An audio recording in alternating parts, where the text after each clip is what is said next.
God जी। श्री हरिवंश महाराज जी। जी राधा वल्लभ श्री हरिवंश महाराज जी पूर्ण गुरु जो सत्मार्ग दिखावे मोक्ष प्रदान करावे, यदि किसी को न मिल पाए तो क्या वो आप भगवान को गुरु माने, भगवान को गुरु माने। क्या मनी माना आपको, आप जैसे संत महात्मा को गुरु नहीं माना जा सकता है? अगर पूर्ण गुरु नहीं मिल पा रहा है उसको, किसी को भगवान को गुरु मानना चाहिए, व्यक्ति को गुरु नहीं मानना चाहिए।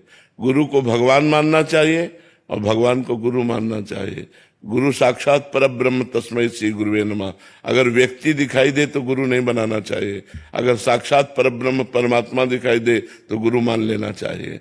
गुरु ब्रह्मा, गुरुर विष्णु, गुरुर्देव महेश्वरा, गुरु साक्षात परब्रह्म तस्मै श्री गुरुवे नमः। हमारे गुरुदेव पूर्ण परमात्मा है। जब ये भाव हो जाए तो गुरु बना लेना चाहिए। अगर व्यक्ति भाव रहे तो फिर भगवान को गुरु मान लो भाव से, क्योंकि व्यक्ति को गुरु बनाने से कल्याण नहीं होगा, गुरु को व्यक्ति मानने से कल्याण नहीं होगा, गुरु को ब्रह्म मानने से। वैसे सर्वम खल्विदम ब्रह्म, सब भगवान के ही स्वरूप है, लेकिन गुरु साक्षात परब्रह्म गुरु तो साक्षात परब्रह्म स्वरूप। गुरु और भगवान में भेद दृष्टि रखना ये अज्ञानता की दृष्टि है।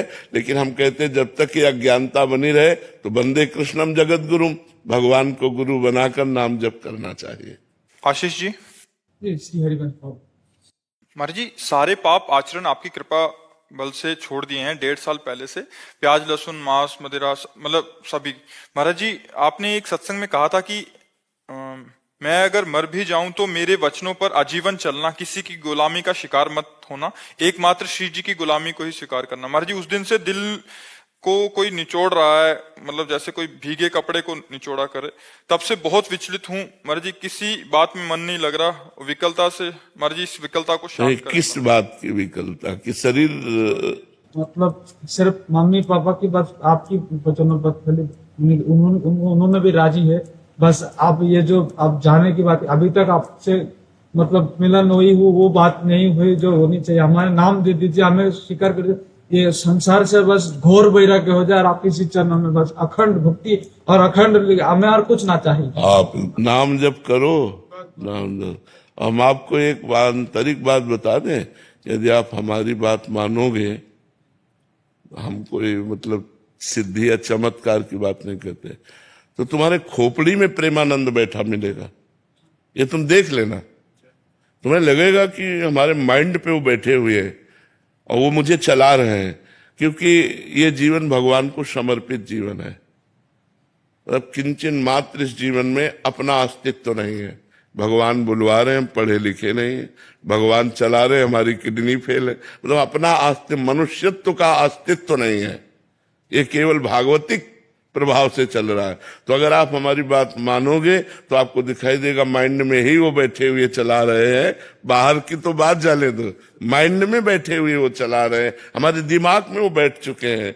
जो बाबा ने ये बोला है, बाबा ने ये बोला है, बाबा ने कहा ऐसे चलना है, ये माइंड में बैठना होता है। तो माइंड में बैठ करके ही तुम्हें भगवत प्राप्ति करा देंगे। अमित आहूजा जी। राधे राधे महाराज जी। महाराज जी क्या भाग्य हमारे जीवन को नियंत्रित करता है या हमारे प्रयास और प्रार्थना हमारे जीवन को बदल सकती है? नहीं, भाग्य नियंत्रित करता है। कब तक? जब तक हमारा प्रयास आध्यात्मिक नहीं होता। आध्यात्मिक प्रयास होने पर भी भाग्य अपना प्रभाव दिखाता रहता है, लेकिन वो हमको परास्त नहीं कर सकता। आध्यात्मिक उन्नति होने पर हम अपने नए प्रारब्ध की रचना कर सकते हैं, नए भाग्य की रचना कर सकते हैं, लेकिन वो केवल आध्यात्मिक प्रयास से ही होगा, भौतिक प्रयास से नहीं। भौतिक प्रयास की सफलता और असफलता ये पूर्व भाग्य पर आधारित है। हानि लाभ जीवन मरण जस अपजस विधि हाथ, विधि माने विधाता के हाथ में जो तुम्हारे कर्मों के अनुसार विधान रख दिया गया है। अब उसको भोगते हुए हम नए जीवन को, हाँ, तो हम उस आध्यात्मिक मार्ग से ही चल सकते हैं, तब हम प्रकाशित कर सकते हैं नए जीवन को। नहीं तो वो कर्म के आधार पर भाग्य पर ही निर्धारित रहेगा, वो स्वयं में इतना प्रबल नहीं है। स्वयं में प्रबलता पुरुषार्थ अध्यात्म की, भजन की, तपस्या की, व्रत की, नियम की, तीर्थयाटन की, इनको जो हम करते हैं तो हम अपने भाग्य का परिवर्तन कर सकते हैं। आगामी, वर्तमान को नहीं, आगामी भाग्य का